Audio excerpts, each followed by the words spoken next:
Hey everybody, Steve Billman here. Thanks for joining me. Hey, today we are going to continue our video series, Harmony for Songwriters, and we're going to cover the harmonized major scale using seventh chords.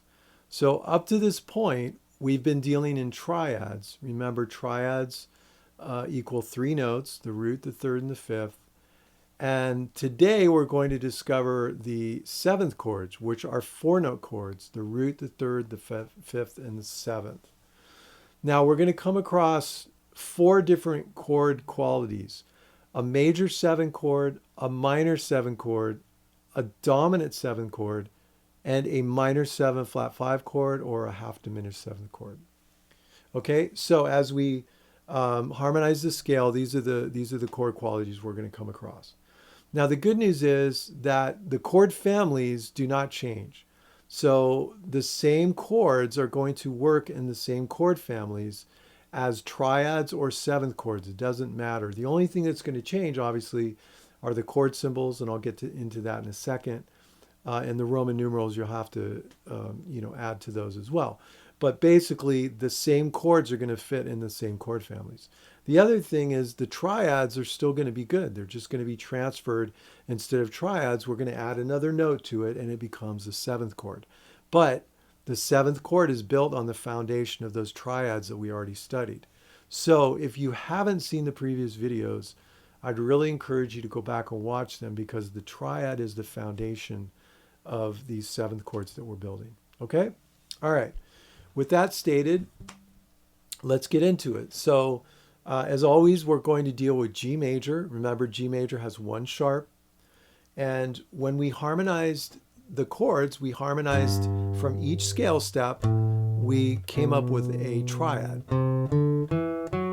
Now, again, what I said before, all we're going to do now is take those triads from each one of the starting notes, and we're going to expand on that with a seventh on top of it, okay? Remember I said that we're stacking thirds. So we're just going to continue that process. So when we came up with the first triad, G was our root. We went up three scale steps, 1, 2, 3. We landed on a B, that became our third. Went three scale steps up, 1, 2, 3. The D became our fifth. Now, if we continue that pattern, three scale steps up, 1, 2, 3. Remember, it's F sharp because the key of G has an F sharp in it. That gives me my seventh of that chord. So root, G, third, B, fifth, D, seventh, F sharp. All right? And if you play piano or guitar, after we go through all these chords, practicing those as arpeggios, as plucking each note independently, is a good way to get the sound of the chord in your ear. Also a good way to build your technique on the keyboard or on guitar. All right, now there are two kinds of sevenths that we're going to have to deal with. One is a major seventh. So we're going to have an interval of a major seventh, and the other is a minor seventh. Now, I'm not going to get into, again, the hardcore theory of it. I'll do that in other videos.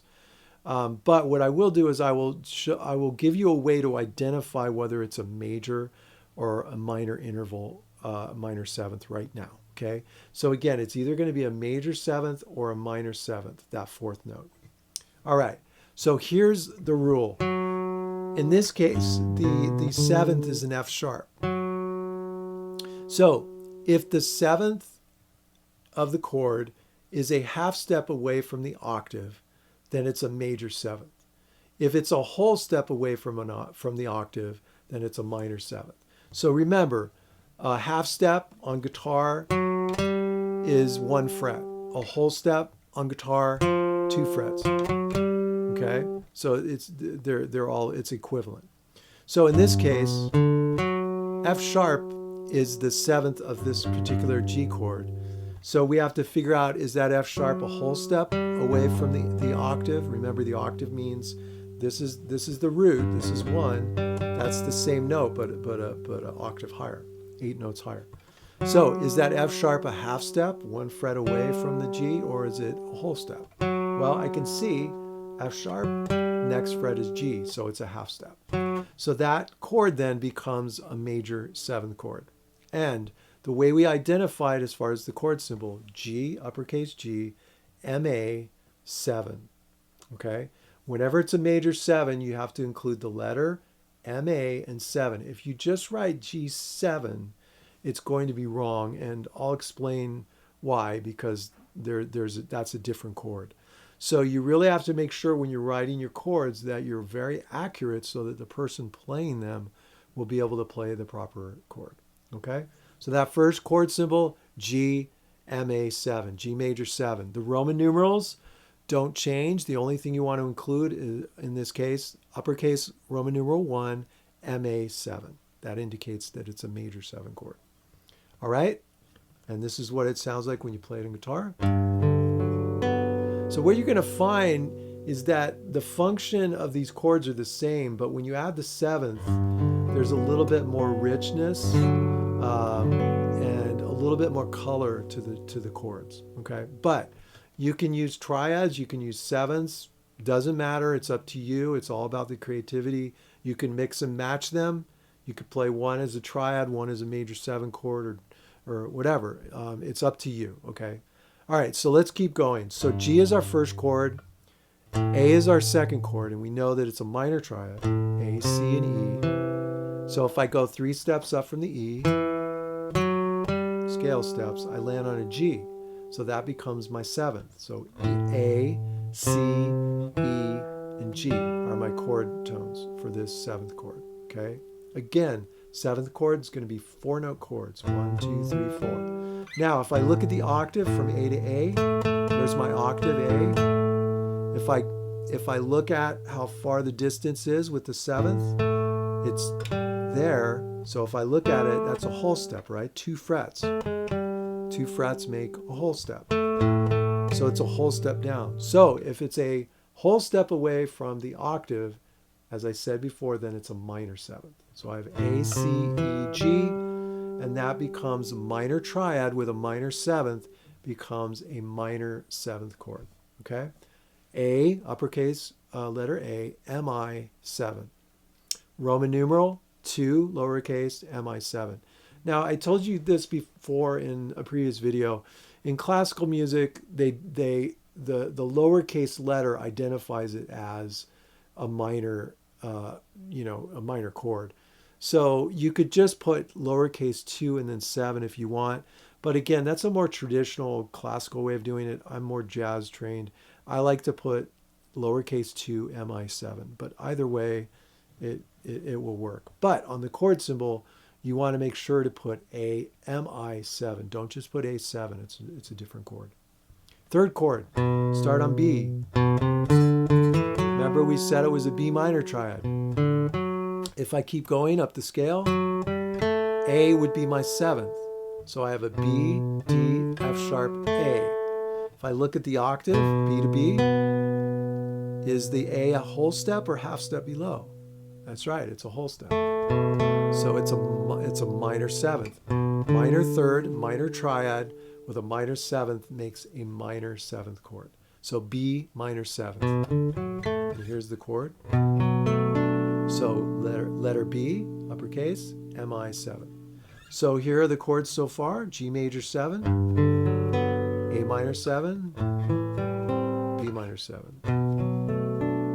Okay, the 4th chord, we know from our previous videos that that's a major triad, right? And if I go 3 up from the G, I land on a B. So again, that's my 7th in the chord. Where's the octave? There it is. Is B a half step, 1 fret, or a whole step away? Well, it's a half step. So when I have a major triad and a major 7th on top, no matter what the root is, I have a major 7th chord, okay? So uppercase, letter C, MA 7. Here's what it sounds like. Oh, sorry. It's a hard chord for me to play. There it is. Okay? All right, so G major 7, A minor 7, B minor 7, C major 7. You can see again the chords have a richness to them. There's a little bit more color than just the triads. Not better, not worse, just different. Okay, D is our next note. So with this one, it's going to be interesting because so far, if it's a major triad, we've had a major seventh on top of it. And if it's a minor triad, we've had a minor seventh on top of it. With this fifth chord, what we call the dominant chord, it's going to have a major triad, but it's going to have a minor seventh on top. So, right, that's our triad, D, F sharp, and A. And we identified that as a major triad. If I start on the A and go up 3 scale steps, A, B, C, remember, there's no C sharp in the key of G major, it's C natural. So that's why we have to take that note. So I have the octave D to D is the C a whole step or half step below the D. It's a whole step, so it's a minor seventh. But it's not a minor seventh chord because we have the major triad, right? So here's a new chord sort of equation. Major triad plus a minor seventh on top equals a dominant seventh chord, okay? And so for the chord symbol, it'd be uppercase letter D, 7. No MA in front of it, no MI in front of it. D, 7. And the Roman numeral would be uppercase, Roman numeral 5, and then 7. Now this chord is in the dominant chord family. And the reason it's in that dominant chord family, remember I said it's a chord that needs resolution. This chord wants to take us back to the one chord. Tension, release. And I'll get more into that as I get into the separate harmony and theory videos. I'll explain why that is and stuff like that. Right now, again, I don't want to get in the weeds too much. D7, G. Okay, you get what I'm saying. So that's the D7 chord. All right, the 6th scale step, when we harmonized it, we found that it was a minor chord, minor triad. Root, minor third, perfect fifth. For the 7th, if I keep going up the scale, I land on a D. And if I look at the octave, E to E, is D a half step below it or a whole step? Well, D sharp would be a half step. There's no D sharp in the scale. It's D, so it's a whole step below. When I have a minor triad and a minor seventh on top, I have a minor seventh chord. So E minor 7. And it's 6, lowercase 6, Mi7, okay? The last one, last but not least, is going to be F sharp. Now this was the weird one.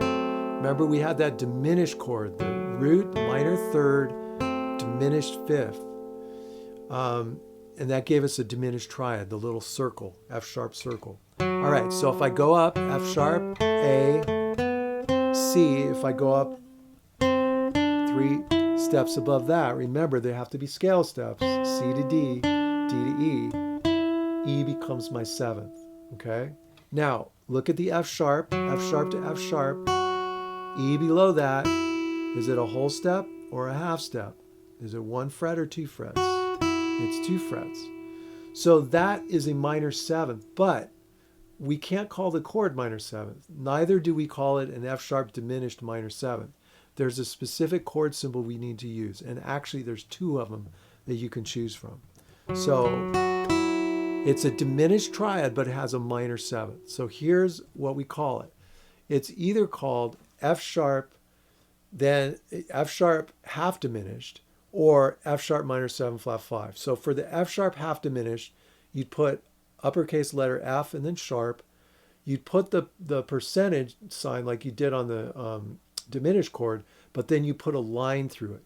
So a little circle, and then from right to left, a kind of a line going through it. And then you'd put 7 on it.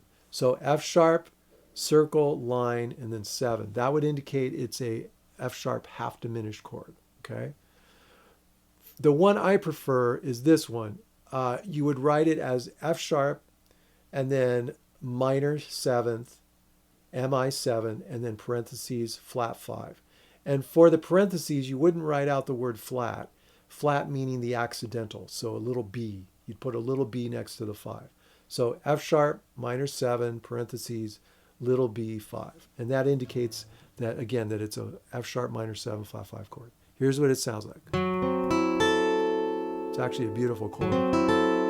Okay? But you can refer to either one. They're used, probably 50-50. I prefer the F sharp minor 7 flat 5 one. I relate more to the jazz world, and that's the one they use the most. But either one is perfectly fine. Okay? And then the last chord, we end on G major 7. So here we go. G major 7, the 1 major 7 chord, A minor 7, 2 minor 7, B minor 7, 3 minor 7, C major 7. Let's see if I can play this thing. C major 7, the 4 major 7 chord, D7.